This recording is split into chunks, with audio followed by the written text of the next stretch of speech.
And welcome back to another episode of World Bigfoot Radio. And we're back with the effervescent, scintillating, and highly informational Danielle Diva for part two of Werewolves of the Carpathian Mountains, in which we will present to you more historically documented cases of crazy werewolves running wild and hopefully being reined in and dealt with.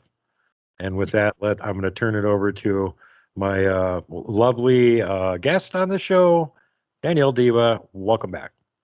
Thank you very much again for having me. It's quite an honor. And, I always get excited when I get called to your show because I think it's excitement, and that you have so many people, getting connected to your show and trying to find out the truth. And, all of your guests are 99% always full of knowledge, having the, research done and trying to give more, information to the people out there. And I love your show. And again, thank you very much for the invite. And it's a pleasure to be here. Well, you're very welcome, and thanks for the astoundingly kind words. My show is infotainment, and with lots of info, but it's got to be entertaining so that you don't just fall asleep. We don't want to be one of those boring, monotone professors that speak slowly in a never-ending monotone And then you with keep no falling the head period. The down. sentence never ends, but they continue relentlessly on, even though you have all long since collapsed into a torpor and are going into suspended animation in the back of the room.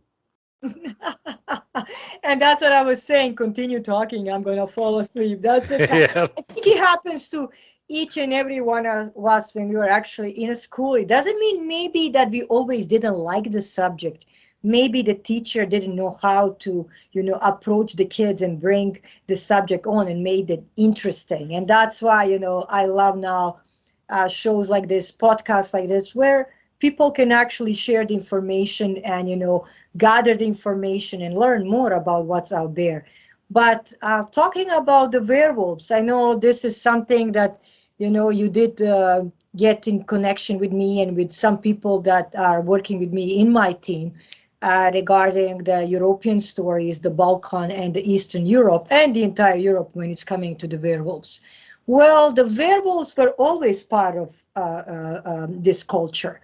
It's something that is still roaming around and living with everybody inside of the Romania, Czechoslovakia, Poland, Serbia, Croatia, Slovenia, Italy, Germany, and further on. And So, yeah, and we covered this last time too, all the yeah. way up into the Scandinavian countries. There was even a sect of Viking warriors that were essentially werewolves.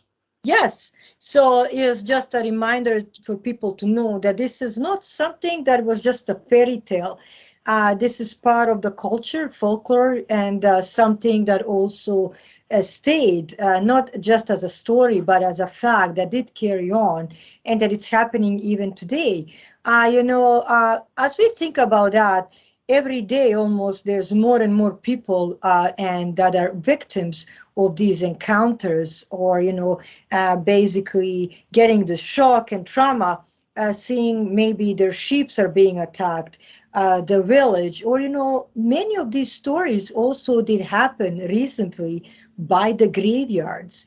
And now that's connecting to the something that is very interesting.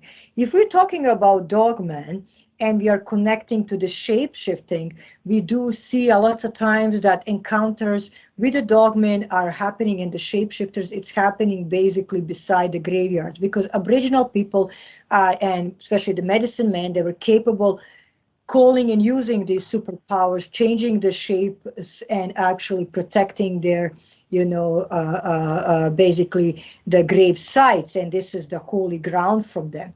And now recently, just preparing for this show, Duke, I was talking to you about that.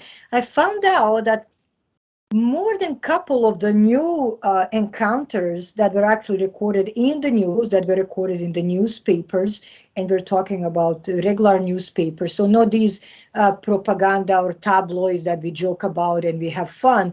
These are legitimate newspapers or the original TV shows like or the basically news that we watch, just like a global TV or CNN. they're mentioning these stories that are happening beside the graveyards. What do you think about that? Well, I know from my own experience that all the old abandoned places, abandoned farms, ghost towns, abandoned mines, megaliths, all these places are haunted by Bigfoot. Mm-hmm. Bigfoot guard them. And the Dogman also will guard some of these places. And my most recent video, when we were up in Coloma, one of the reasons that we went up there is because Robin told me that there were some issues up there, that somebody was messing around with the town and they were angering the ghosts that were up there. Mm-hmm. And the ghosts got a chain too. And when they get angry, they call on the locals to help them. In this case, the locals are Dogman and Bigfoot. So suddenly that area is swarming with Dogman patrolling around, uh, trying to catch whoever it is that's messing around in this area. This is also an archaeological site. You're not Mm-hmm. supposed to be disturbing it. You're not supposed to be removing things. Mm-hmm. You can go in there and walk around and stuff, but other than that, naughty, naughty, no, no, no, leave it alone. And it's incredibly haunted. We've had ghost teams in there before with all their electronic ghost busting gadgets, and both teams pronounced it like one of the most haunted places they had ever been to. Oh, wow. Plus, we know there's a standing stone with a portal there. Plus, there's cryptids all over the place there. So when I was up there actually filming all those Bigfoot tracks, we were up there trying to figure out who had been up there irritating them, and what did they do? Leave a big pile of garbage somewhere or something? We were literally walking around trying to figure out if there was a pile of garbage, and we were going to haul it out of there. And meanwhile, Robin was doing aerial recon for me and contacted and went, well, none of the Bigfoot are around the top of the mountain right now, but there's 3 dogmen. One of them's within a quarter mile of you. They know that you're there and they know why you're there, so they're not going to mess with you guys. Mm-hmm. And I'm like, well, it'd be nice if they could tell us where exactly this defilement was going on so we could go right to it and clean the mess up. And we couldn't get that information out of them. We picked up whatever random trash we found. But point being that this is a ghost town. And they also consider this to be like, a place that requires reverence and care, and that you shouldn't be just going in there and whizzing all over the place and throwing empty beer cans on the ground and that sort of thing. So when the local spirits get angry, they do have cryptids they can contact, and the cryptids will take care of the problem for them.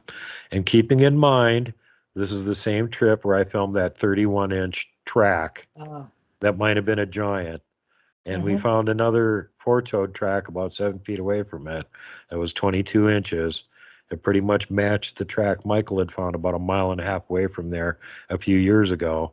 A 4-toed track, that's a troll.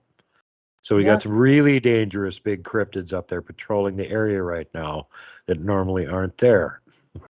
That's quite crazy. And you and I always talk back and forth about our findings, or the facts that are happening out there. And then when I started putting the puzzle together for the show, I wanted people to know, actually, when we're talking about the werewolf and we're talking about the dogman, there are 2 different creatures. A werewolf is something that is done by the curse, or by the we can say the wizard, or by the white witch or a dark witch, somebody who's practicing the ancient craft in the Europe. And they were capable of calling these superpowers and shape-shifting, especially during the full moon.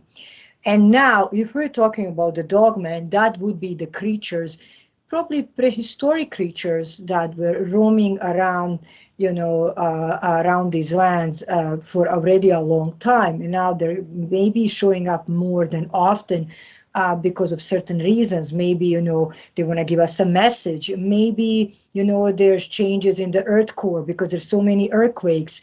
We are disturbing them, or, maybe they have a message. So this is very important fact. For many times people don't understand that. Just like Aboriginal people, let's say Cherokee, Ojibwe, here, Nakota, Lakota, and many different tribes, they were capable, and they still are, with these medicine men, using this ancient craft to call upon these powers, open the dimensions, and have basically these superpowers and change to protect their grave sites, to protect against certain tribes, or to protect against the colonizing troops that are coming.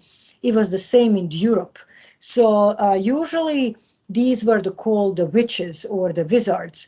So it's not like a witch and wizard that you see in Disneyland. It's totally opposite. It's not like somebody giving you, the red apple and you're going to fall down like a Snow White. These were the people that did practice ancient craft. They were capable of connecting to the sun, to the moon. They were capable of, reading the stars. And they did use the alchemy. So the alchemy were the basically natural elements that were helping them to use and calculate with the stars and with cosmos and affect them to change the basically shapes from a human shape to the werewolf. And another thing, many people are saying, how do you kill the werewolf? And that's another thing. Very carefully. Exactly. I don't even know, did anybody shot a dogman lately? Not that I did have that in my research notes, but to me it looks like they could be killed just like canines, while you have the somebody who is a werewolf. You cannot kill them with a regular bullet. You usually need a silver bullet. Also, what you need to do, you need to cut their head off and put it between the legs. And there's your interesting tie with the legends of vampirism too, because Yes, silver was actually used against vampires, and the reason yes, being that it had purifying qualities. Silver yes, purifies the blood and whatnot. And of yes, course, they figured that there's that connection. They're drinking blood. They've got some kind of blood disease. The yes. silver will kill that, and that's them. Yeah. And then another thing by the beliefs, Duke, I don't know if you did know that, but silver is a metal that is given to the men. And gold is metal that is given to the woman. So they thought also it has a more strength, because during that time, especially during, if you're talking about the Middle Ages when there was a witchcraft, all the witches, men or the woman, they were actually, or the vampires, they were, using the metal. And the metal would be something to protect yourself against, especially the silver. And even when the child is baptized, still there in Christianity. So as a girl, I would receive a golden cross, because I'm a weaker opposite of a sex. While male will receive a silver cross during their baptism, so that they can protect the family against all these negative creatures. And that's still happening. If you guys just Google baptism in Orthodox Christianity and what kind of crosses they give. So this is still carrying on. So we do give silver cross to the male and golden cross to the female. That's sometimes, people don't mind, but still that powerful belief of protecting and leading on, it's still carrying on. And, but what it's also very common regarding the, if you talk about the dog men and the werewolves, people get these stories mixed up. And I'm sure, Duke, with your research and with your knowledge, you heard many times, oh, you look like a dog man. No, it's a werewolf. And well, that's another thing. We must understand that usually a werewolf, 99%, is somebody who is voluntary using these crafts and using this ancient knowledge to shapeshift. There's an interesting point. We should take a break for a second and cover that before we go on. Sure. Do you think that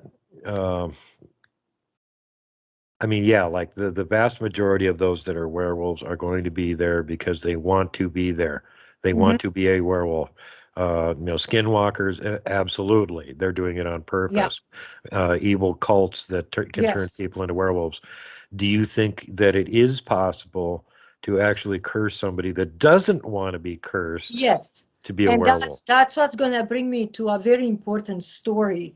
So there is a story that is running through the basically England, and there was a gentleman, basically, and this is very recently. So in October 1996, gentleman said that he was going his way home, and he was going through the part of that it's, let me just see, Camberwell, that I'm not pronouncing it in a wrong way. So there's a graveyard there, and he was passing. So Mr. Andy Meghart basically did see that he did see a werewolf there. And then it happened again, and this is like southern part of the London. It happened again in 2004. And the reason why that area again is hunted, and that's very important to connect what you're saying by the werewolves, that there is gentleman there that was much older who was buried there, but he fell in love and he really liked a young female, and he was really rich. And as he approached the family of a young female, and she was maybe in her 16, 17, he wanted her to be his wife. And of course, father said no, what's quite normal. But he thought they would choose him because he has wealth, he has money, he has power. But still the father was protective of his daughter and he said, no, no, no, I want my daughter to have a young man and have children and be loved. So in one way, when we think about that, that's quite normal. But the gentleman, the sir, got really angry. And what he did, as the girl was going home on the same area where the graveyard now is, he shot the girl in the back. Oh. As he shot the girl in the back, her brother saw that and they went to the witch and she put a curse upon him. And so this werewolf was actually still existing there and hunting the area of southern London and that part of the area where you see the werewolf. So this is just recently, you guys can see it in 1996 and 2004. And the stories goes on there is like more than 20, 30 stories there that you can find out that are happening inside of that area where actually in southern London on this graveyard, people are seeing the werewolf. But the curse is very powerful, Duke. And it's something that can be also generational.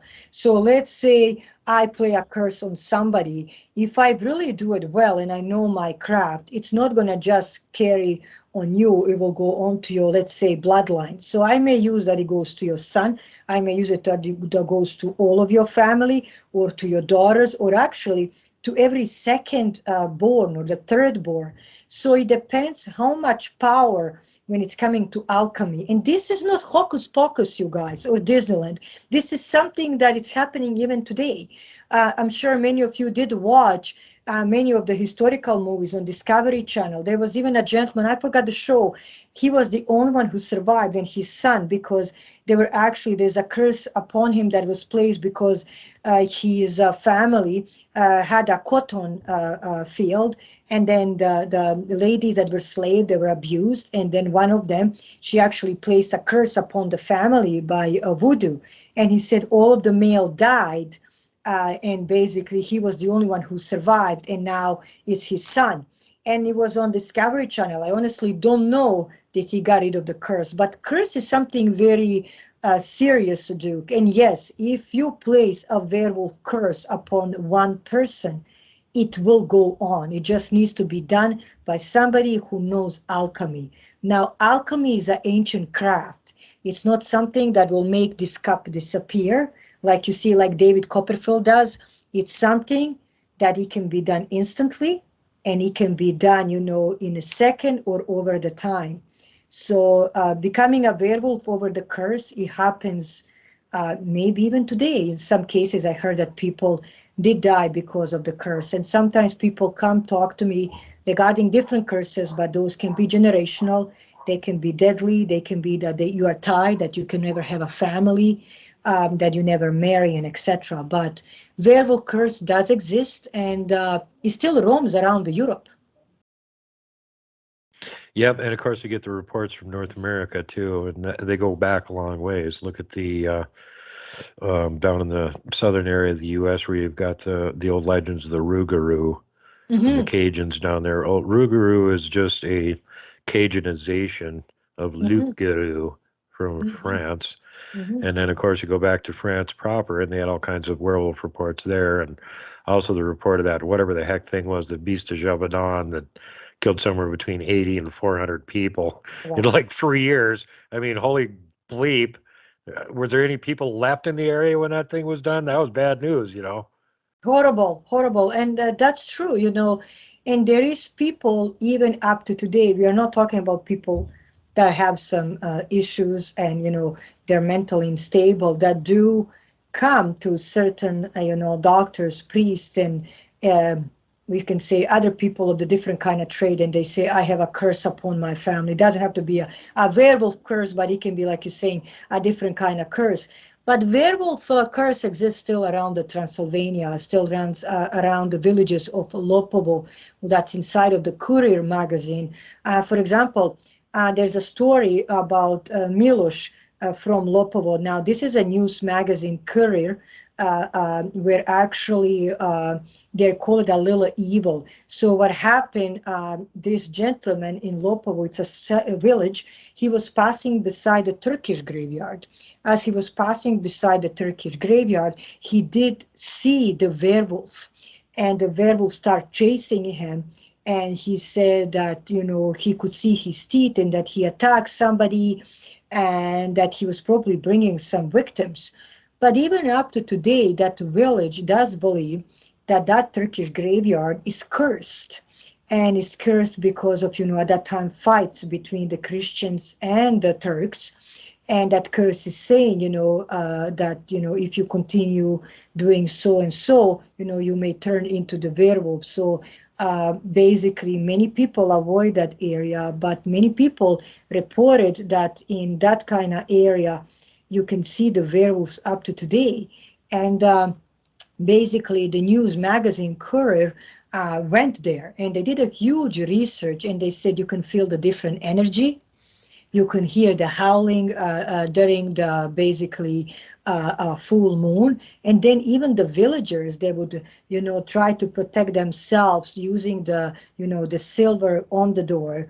Some of them would, there's also another thing, some people will leave the salt, so the black salt beside the door in a bucket, so they say that he cannot enter. So there's a different kind of belief system that, it's still running, because as the people are saying, they found out that these creatures are still hunting and killing people inside of this village.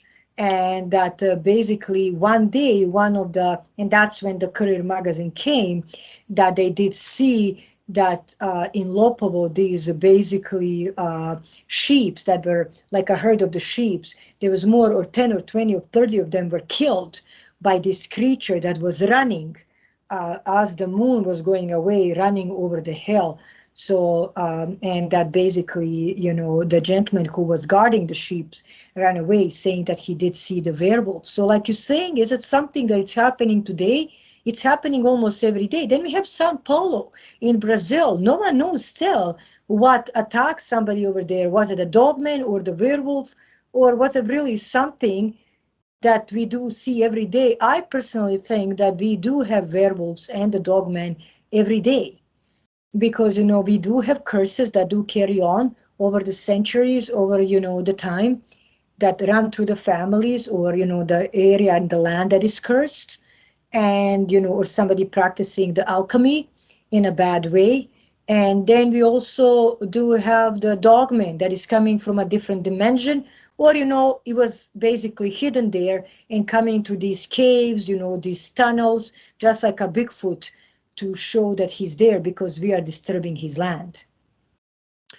Here in North America, they've got the other, the supernaturally created dogmen, which is, if you think about it, is kind of a hybrid between the two, because they started out as humans and they got turned into a werewolf, but they can't change shape. They're stuck in that form. And those are the ones that they report that are like about 12 feet tall. Wow. And those are the ones that the North American natives made to help them fight the war against the giants, because the humans were losing. So Wow. they needed something that was big enough to help them fight the giants. Hence the reason for 12-foot dogmen. And yeah, they're bulletproof too. Don't waste your time shooting at them. They're magical. But what they did with some of them is they just went and tied them into the mounds, because the mound builder culture around the central part of the U.S., especially clustered around the Mississippi area, everybody knows about the mound builder culture. Well, that was actually giants that were running the show. And a lot of those mounds that they dug up early on and spirited the bones away to the secretive little men in the Smithsonian to hide forever and claim they lost, those are giant skeletons. And a lot of these burials, they would have the giant skeleton, and then they would have like the human retainers in the same burial around it, Wow. And, like sometimes the Vikings would do that too. Well, I died now, so put me on my boat and throw all my retainers on there and my wife too, and burn all of us. Never mind the fact they're not dead yet. They will be after they start burning. So it kind of makes you wonder if these people were like ceremonially killed or if they were just entombed with a giant, whatever. That's not germane to it. What is germane to it is that they believe that at some point the giants are going to come back. And a lot of these mounds have portals in them. And Mm-hmm. that's how the giants are going to come back. So they bound the dogmen into these same mounds, essentially as a little booby trap or a nice surprise present. So when the portal opens, the giant comes through, another one opens, and a dogman comes through and attacks it right away. Oh my God. I don't know. Wow. It's quite crazy that, there's many stories that goes through the cultures, folklores and traditions. And we're finding out with the research that it's happening all around the world, including you, Duke, myself, and many other people out there, that actually these folklore stories, these myths and the legends are now actually becoming reality. We're figuring out the giants really did existed, and we have some here just digged out near me in the Drumheller area. Where did find the fossils of the huge giants, bones. They also, we do have some of the prehistoric animals that we thought they never existed. We did find them too. As far as the We found giants goes, I mean, 2 weeks ago, I found a 31-inch track on a there you go. 140-year-old And I was so gravel impressed. road. That's as Yeah. compacted as you can get. Gravel road after 140 years, and that impression in the road is like 2-3 inches deep. Well, okay, so even if it's a Bigfoot, it's got a 31-inch foot. That means it's probably around 16 plus feet tall. Might as Oh, well be a giant. well, I totally agree. And, as we go even deeper into our, Aboriginal cultures on North America, there's giants all through the stories. If we go, into the Bible and Bible studies, there's giants in those stories too. If we go into ancient cultures before the Christianity, giants existed again. So now, as we are actually discovering all these, like you're saying, different kind of marks. If you're actually looking into the caves or we're finding the bones and the skeletons, we're figuring out that there is more out there than we know. Just like the werewolves and the dogmen, if you go around the Danube area in the Carpathian Mountains, where I originally come from, and you go all around, you will figure out as you go from village to village that every village has their own story regarding the werewolf, that Mhm. every village has their own story that somebody was attacked. Even up to today, these stories are kept. You're talking about vampirism, and you're talking about stirgoi that we mentioned the last time. And that's when I say, all the stories that we see, about vampirism in the movies, 99% is totally false. And then we see these balls and these gowns and the orgies. I'm like, oh my God, I'm totally far away from it. But like you're saying, for entertainment, it's quite fun. So that's why people enjoy it. What's okay? It's good to have a Hollywood. popcorn laugh. Yeah, Hollywood, to have a good laugh and joke and enjoy it, as long as you're not affecting the history. Unfortunately, they many times did, and they many times do, because that's what people believed in, because that's why they served them on the platter. But the truth, what is, when you go down to the Carpats, and you go around the Danube area, the werewolf is something that still exists and will always exist.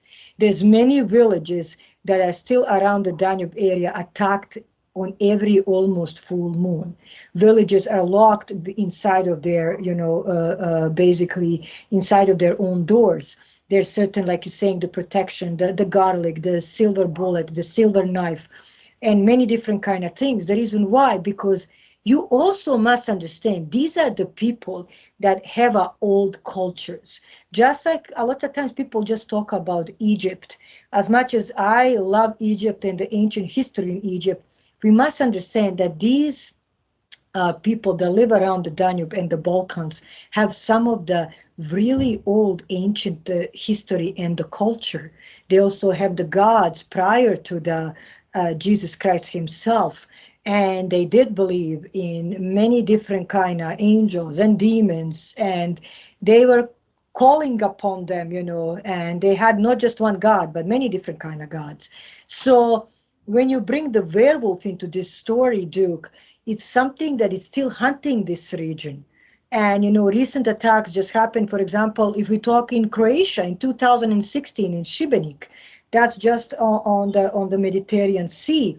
They actually said that they did see the werewolf coming on through the village, and he started again attacking the goats and the sheep, and the people started running because the sun was going down and the full moon was already showing onto the sky. So this is something that it's already happening. And then if you talk about something that it's really interesting, if you go into Peter Blagojevich, it's an amazing story that it kind of goes between the vampires and the werewolves, and talks about finding the dead body of this gentleman. So they actually opened his grave together with the priest during the daylight. So Peter Blagojevich did have a fresh blood on his mouth, on his body when they dig that out. And they did actually, if we can say, kill him again, or kind of in the way to say that he's not a werewolf or that he's not a vampire. And that's when Sava Savanovic in 1993, started making documentaries, and the movie that is called Butterfly. And prior to that was also made in 1973, and was also translated in English. It's talking about this village that's called Leptirica. So this was actually a woman who was practicing the ancient craft and the black magic, and putting the curses upon the people and ruling the entire village until they didn't kill her. She continued, but the curse stayed on. So, and if you go into basically story of selo, what is meaning the village, Golubovačke Klisure, that's the name of the village. And you talk about the story of Peter Stravicevic, who wrote, and journalist was Dragan Petrovic, who wrote the entire journal. And there's even the pictures that you can share. I'll share that gladly with you, where he actually describes the werewolves inside of those villages around the Golubovačke Klisure village. And even up to today, when you come to that Danube area, all to Transylvania, Carpats, Bulgaria, Serbia, you go down to Croatia, Slovenia, on the other side, Czechoslovakia, that would be now Czech and Slovakian Republic.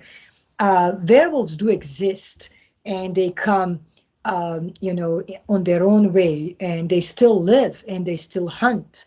I don't think they will go away, and I don't think they will ever go away and disappear, because these grounds are full of the ancient craft. They're full of curses. They're also full of revenges, because, for example, Duke, if you don't like my family, especially if you're a little bit more wealthy, you're capable of going to this person who knew what to do and how to do it, and you pay me and I will do the certain stuff to you, and tomorrow you may lose everything. This kind of stuff is still going on in South Africa. I've had Marlene on there before, and they have the local witch doctors there. And if you don't like somebody, you got two options. You can hire a hitman, or you can hire a witch doctor. We'll send like a death midget, a Tokoloshi, to go kill them.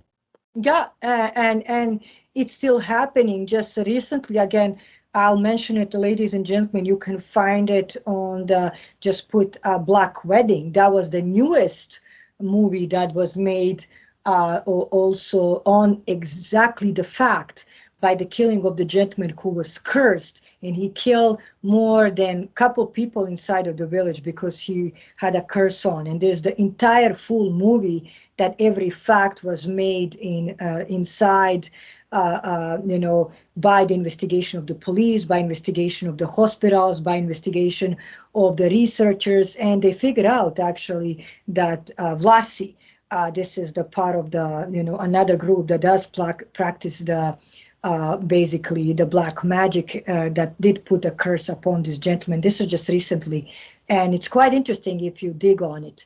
And another story that people don't understand, that when we're talking about the werewolves, it's not a fairy tale. It's not something, where I will come like in Disneyland and I'll tell you, okay, there is a prince on a white horse. He's going to come save a princess and it's end of the story. No, unfortunately, it doesn't happen that way. If there is a curse, it's going to go on, it will be basically happening. And I want to clear this out, Duke. There's, again, this is the Hollywood story. If you got scratched by the werewolf, you're going to immediately become a werewolf.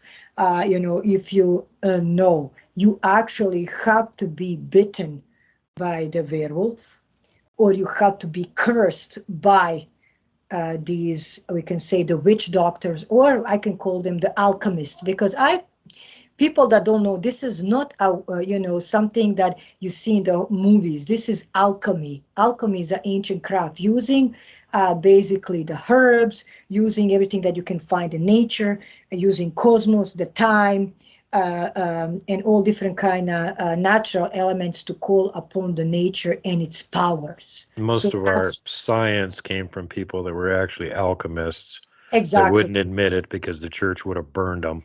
So they exactly. started doing astronomy was an out branch of astrology, and all this other stuff is all related to it. And if you go back far enough, you were talking about Egypt earlier. Egypt had control of the world for a long time. They were very powerful. And why were they so powerful? Because they had the biggest military. Well, they had a pretty good military, but that wasn't Mhm. why. They were the most powerful because they had the best sorcerers. Yes, And they yes, controlled all that esoteric ancient knowledge. And they had yes, this whole pantheon of gods. Did they have any dog-headed gods? Well, no, but they had a jackal-headed god, oh, Anubis. yes, of And what did course. Anubis do? He guarded Mhm. the dead. Yes. And and many people that don't understand, there's Joachim and Boaz, and there's many different stories that, when you go deeper into the mythology and you connect, you will also see that all these stories, if you're talking about the Greek mythology, Egyptian mythology, even Chinese, they're kind of like giants, werewolves, dogmans, let's say people that are like a shapeshifters, like snakes, because in India, for example, there's these Nagas. snake peoples, yeah, that are shapeshifters, like Nagas. So there's always mentioning of people shapeshifting and changing into these creatures that are capable of ruling over the humans, ruling and powering over their body, mind, and spirit. And the reason why, it's because by using like the ancient craft or the alchemy. So it's not something that it's unknown by other, we can say, cultures and traditions. It's practiced in every culture, in every tradition, just in their own way. Mhm. And unfortunately, that still exist. As much as we think that's a part of the past, like you were mentioning, the one of your guests, she was very lovely. I did listen that very carefully. It was a fantastic show. I must say, is the same with Vlasi. One day when you decide that I can go deeper into the Vlasi, I think you will love that. But that's connected to cult and occult and the ancient craft. So basically, that's happening every day. So when you're mentioning, the Egypt, we're mentioning all different kind of creatures changing and shifting. It happens and it happened here in North America, because for many times when I listen to Aboriginal stories, or they were shapeshifters and they were capable of, using different kind of powers, calling upon the stars and the moon and putting, these skin of the different kind of animals to turn into them. It was the same in Europe, just in maybe a little bit different kind of materials, but still was the same process, because you shift from one being into another. Mhm. Just like the Viking berserkers. Most people have heard of berserkers. They're Yes. the warriors that would go really crazy and swat everything around them, including their own buddies if they got too close, Yeah. because they went completely blood mad. Where does that word come from? A berserk, which means bear hide. Oh, there you go. So, and this is another common thing with a lot of the shapeshifters and the different mythologies and legends, that they have to have a piece of the animal that they're turning into. Yes. Skinwalkers will have like a belt made out of wolf hide or something. Yes. The berserkers had some kind of a bear hide thing that they were wearing to take on the characteristics of the animal. Were they physically shape changing? We don't know. We weren't there. And the truth what is, for example, in Carpats and in the Europe, so in all those, we can say the dark places, they usually, if they caught the wolf, so they would take the wolf and you would skin the animal. So as you skin the animal, you would use and cover yourself with that skin, and then you call upon the different powers using the alchemy that time also and the place. So it cannot be done in your living room. It cannot be done at 2:30. So there's a particular time when the sky is open, when you can talk to the scars, when you can send your message, when you can call upon the dead and the underworld, and basically change into these different kind of creatures. But again, the animals were used as a sacrifice. And that's also very important that I wanted to mention when you guys are talking about the different kind of crafts. So anything that is used for fortune telling, or for, let's say, prophesizing, or you think it's good, but there is a sacrifice of a blood. So there's an animal, there's a meat, there is anything that is connected with flesh and blood, even like a drop of a blood from your own finger. Please stay away from it, because there's nothing good to it. Dark craft and dark alchemy and dark, we can say, arts always ask for blood and blood sacrifice. So even if it's just like I take this pencil and I poke my finger and you cannot even see it. So that's what it is. Or, you bring an animal. Oh, it's not me, it's just a chicken like we have in voodoo. No, no, no. This is really dark, and it's opening the dark windows into unknown. And sometimes when that's open, just like we have still werewolves running around these areas, maybe sometimes for protection of the graveyards, maybe sometimes for cursing the families and doing the revenge, like you're mentioning, Duke. I love and respect that you mentioned that. It cannot be removed, because some people are really good at it, and as the time passes on, maybe the curse was becoming stronger, or there was also somebody who was renewing it. And it takes a time, great practice, knowledge, and huge wisdom to remove something like that. And that's why whoever said last time in the show that they see still the werewolves in the Romania, Transylvania, Czechoslovakia, around the Danube area, it's true, Duke. They're, like I was mentioning, some of the cases, they're happening almost, monthly or yearly, at least 3 to 4 times or even more, because these places are really cursed, dark, and hunted by, the alchemy and dark crafts. And You now, bring up an interesting point there, because as yes, far as please. we know, being a werewolf doesn't make you immortal, and the place is overrun with werewolves. What's going on over there? Who's the weird cult that keeps making them? Yes. There is couple different groups. So I mentioned one. Those are Vlasi, and they even have something that it's called. They compare them that they're stronger and more powerful than the voodoo. That's how strong these people are, and they're actually part of the not Romanian group as a regular civilizations. They're actually minority of Romanian gypsies of a special tribe that are called Vlasi. Then we also, again, and Vlasis are something that They're what, Vlasic? These are like dill Vlas, gypsies or something? yeah, and it's Vlasi. And Okay. if you put that spell, just put Romanian Vlasi and put magic practice. You will find them that they do the dead weddings. So they will dig out the basically dead body, and you will get married to them. They are the one who are capable of calling upon the werewolves. They're capable, actually, even right now, let's say you come to them, they'll be capable of, you say, I don't want so and so on to be alive today, bring enough money, they will do it. There are many times in the courts, in the papers, all around the Europe. During the communism time, many escaped in Austria and Germany, because that's the only good thing that these people, as the leaders, did. They really did try to stop it, because they did use and abuse, we can say, their tradition, their culture. And but you and I, one day, when you decide, we can really go deep into that. And I think people and viewers will love it, because I have so many movies and the photos that people will be shocked about it.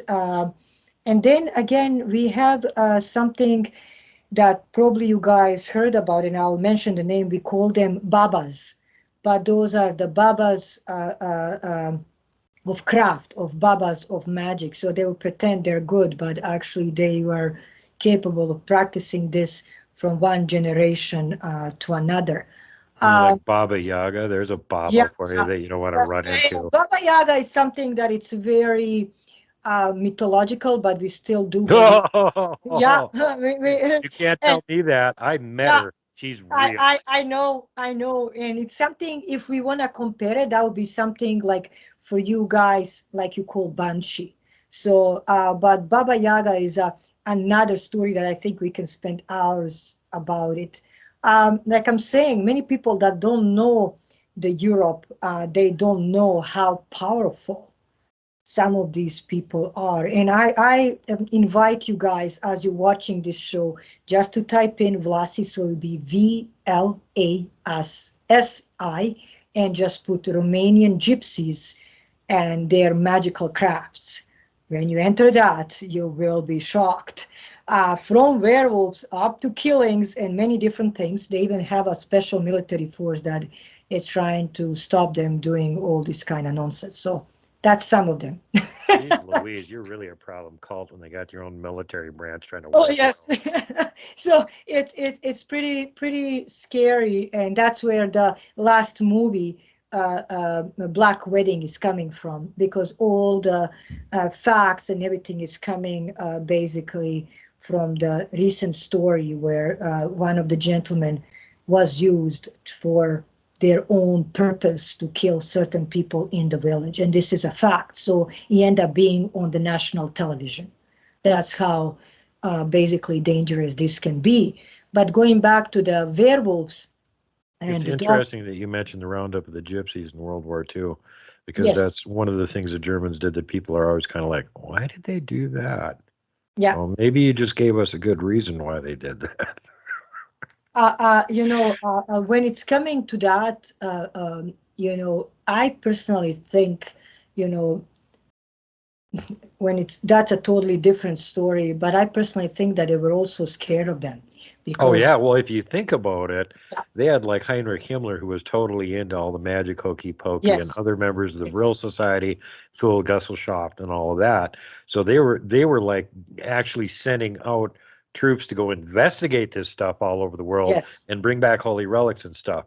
In other yes, words, if there was any um, government on Earth that was totally hip and up to date on the paranormal at that point in history, it was the Germans, yeah, yeah, and and they went to wipe out the gypsies. yeah, that's another very scary and sad story, because some of them were all, and still they are really hardworking people. They don't have that much money, they don't have that education, um, but some of them are also very good people, and they were brutally killed, used, and abused. What's Yeah. totally true. Not to put everybody in the same Point that basket. I'm making though is like, look at how powerful that country was and how much military might and everything they had, and they were still so paranoid of the gypsies. Yeah, yeah, They they had are. to try and round them up and get rid of them. Yeah, and whatever had a, when it's coming to something, and I'm gonna mention, it doesn't matter which countries. Let's just say for a moment, Duke, that now let's say on a national television, I bring you one of the Vlasis, and he just show you just not a trick, but little bit about his trade, and you're capable of seeing that with your own eyes, that maybe somebody volunteers, and in less than 10 minutes that person over there gets a heart attack and die, and or he does do shape shifting in front of you. Don't you think if that was publicly done on the TV, that 99% of the world wouldn't turn around that group of the people? Because whatever is mysterious and unknown, whatever is something that we cannot touch, that we cannot reach, has been and always will be dangerous to the human being, because we are not at that level to understand that. I look at a different way, because I do I'm a third generation psychic and a medium. And my great grandmother, whoever read my book, saved many people from concentration camps, from killing, saved their marriages, and etc. regarding using the good craft. So I think personally, if we show the other side of the craft, that people will be, oh, let's run away, because whatever is unknown, whatever is something that can not be touched, that cannot be felt, but it has a power, is also very dangerous to me, even if it can be used for good. Because if I can from here read your future, Duke, and I can tell you, for example, tomorrow don't drive the car over there because accident may happen, and somebody calls you, there was an accident there and Duke wasn't involved, you'll say, wow, she really did something well for me. But that will also, but even if it's good, it will still question your mind how powerful that was, that unknown, to tell me not to go there. So that's what I'm saying, whatever is out there, dark or light, whatever is unknown, will be always something that we look as a danger, instead of also looking at something that can be used for good of us. If you even look the werewolves and the shape shifting, and I'm saying, of course, it's horrible, and many people die from it, and still that's happening.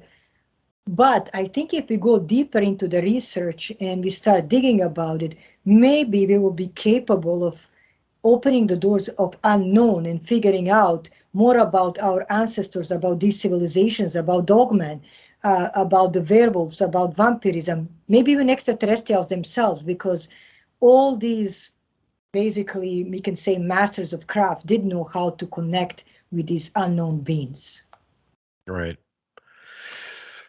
Very interesting stuff. So, do we have more actual historical reports of trials of werewolves that we wanted to share with people? I wanted to share one that is very important, and the reason, why I wanted to, share this one. We must understand that many of these trials that did happen, are usually because these werewolves would attack, solitary targets, so somebody who's alone, instead of attacking a group of people, because they're easier. They be silent unexpectedly. They also like to attack the pregnant woman, because they like the fresh blood and the new blood. And another thing, what was also, we can say, very sad, but also, large stories calling upon these creatures, is that, many of these victims were the pregnant ladies, because of, they're not mobile that much, but it's also about creation of the new blood and the new body inside of them. The one story that I really want to share, it's regarding, from 1579 up to 1656. It's a region of hysteria, reported to have a werewolf terrorizing the entire village. And even this was happening 16 years after his death. And basically, they would find a lots of times a pregnant woman, that they're dead. The children will be taken, God forbid, outside their womb. The blood was everywhere. And, as basically this killing was happening, one of the victims was capable of running away. As they ran away, they actually said that they did see Mr. Alilovich running through the village with one of the babies that he stole from the cradle. And he went to the local priest. When he went to the local priest, they decided together, they got approval by the church, and eventually, they gather. And when they open the grave, they did find a lot of blood inside of the grave. They did find also certain clothing, pieces of clothing on him that he was attacking. And they said this is 16 years that he was terrorizing this village. Imagine, Duke, for 16 years, how many people did he attack? How many souls did suffer? Eventually, they did open, they did actually cut his head off, place it between basically his legs. And they also said one important thing, as they were doing that, that they were capable of hearing certain sounds from the sky. that there was basically almost like a thunder or something, or screams. And this was also written inside of the priest noted this and sent it inside of the Vatican, so it was recorded. And for 16 years that he terrorized the village. After that, when all this procedure, or we should say the ritual was done, the killings, they stopped. The reason, there's many different kind of stories we can share. And the reason why I shared this one is because for after he died, they were capable for 16 years seeing him on the full moon, coming through the village, attacking people, stealing, especially the children, the newborn, God forbid. And, many women even mentally went disturbed because their child was taken from the cradle.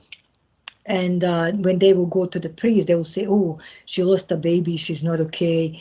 Then they start accusing other people of practicing witchcraft.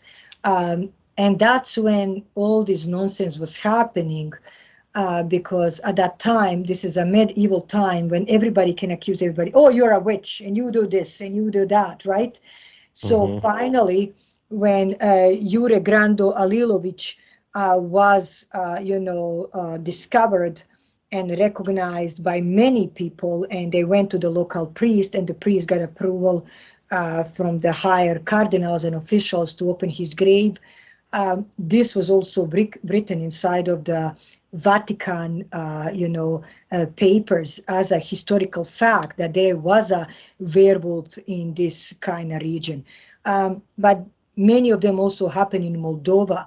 And in Russia too. There was a recent one in Russia too, but in Russia too there was many of them. And the reason why in Russia they have Russian gypsies, so they have their own ones that were capable of practicing these ancient crafts and magic because they were really good at that.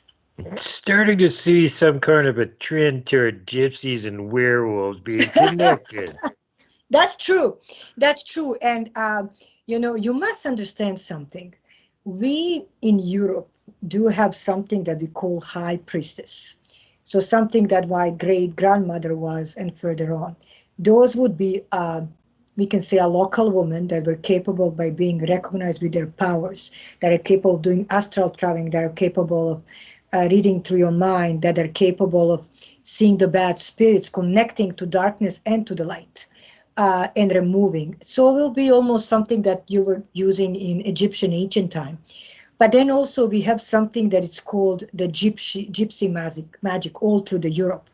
They are the one that are also capable of doing many great things, but they're also the one that are capable of calling upon the werewolves. They were capable of dividing men and a woman. They were really, it was really common at that time, especially, if a woman likes a young man and, in the same village, and you don't want him to go to another woman as he goes to serve a military, you go to the gypsy, they will tie him and they will untie him when he comes back so he doesn't see another woman. Another thing that's also very common is the werewolves, especially if there is a one son in the family. So if that son is the one that is going to take over the property, so let's say in Germany, in Romania, all around, then, and they're really rich and wealthy, so they will go and, gather against that son to destroy him, so that way there's no bloodline. So if the girls are stayed, that you can take over the property. So the werewolves, dark magic, protection, and, also using of these powers, werewolves are really connected to this kind of, we should say, group and craft when it's coming to the Europe. The dark side of the force. Yes. True, very true. But that's exactly, and this is when it's done involuntary. So some of them are done voluntary, but when it's involuntary when the curse is done, like you were mentioning, just a couple minutes ago. And it's very connected, and that's why I'm saying you just need to dig a little bit more about it and connect the dots and the stories. And it's still running. The Danube and mysteries of a Danube all around the countries that, this river goes through are very similar, very the same. We do have werewolves, and I think werewolves will stay with us since all these countries exist. Maybe if Jesus Christ comes himself and something changes, but So far, we've been visited and will be continued to be visited. Now, when Jesus returns, all the werewolves catch fire. They go running in circles with their fur burning. Yeah. Yes, you never know. So maybe you never know. Yes. Well, with that, we're at the 1 hour mark here. I think we pretty Wow. much covered everything. Thanks, everybody, for tuning in and checking out the show. And thanks again to Danielle Diva for being here yet again and enlightening everybody about the those icky shape-shifting monsters over there in Europe and unfortunately here in North America too. And we will have you back again. And if you want to talk about the Vlasic dill pickle gypsies. Oh, it would be my pleasure. Okay. I think cult and occult and Vlasi would make you shiver, but will also open a jar of something that will your viewers go like, oh my God. And then I'll give you a fact. You will go like, this is not possible. I'll say, yes, it is. So there we go. I'm showing you the other side of the Europe. Just pick up your passport and let's go together. The scary part of Europe. Yes, yes. Especially in the Balkans and the Oh, Carpathian God. Oh, Mountains. yes. And Yes. any country that ends with EIA on the end of it, it's Yes. scary. Yes. Romania, Transylvania, Moldavia, any IA country, they're all Continue. scary. This goes on. All right, dear. Well, thanks so much for being here. And again, like I said, everybody else, thanks for being here. Make sure to hit that like button. Please subscribe if you aren't subscribed already. And if you can help, this is the most expensive time of the year for me and trying to get out in the woods and do field research. And gas ain't free, and food ain't free, and equipment ain't free. So if you can help, World Bigfoot Central at yahoo.com is where you can contact me, and PayPal me, World Bigfoot Central. Links are below. So until next time. Kind to everyone. Safety first, last, and always. Pay it forward. Don't be mean to people if you don't have to be. Don't flip off the mountain giant. Don't poke Dogman with a stick. Don't punt the puck, would you? And for God's sake, whatever you do, do not hug the Wookiee.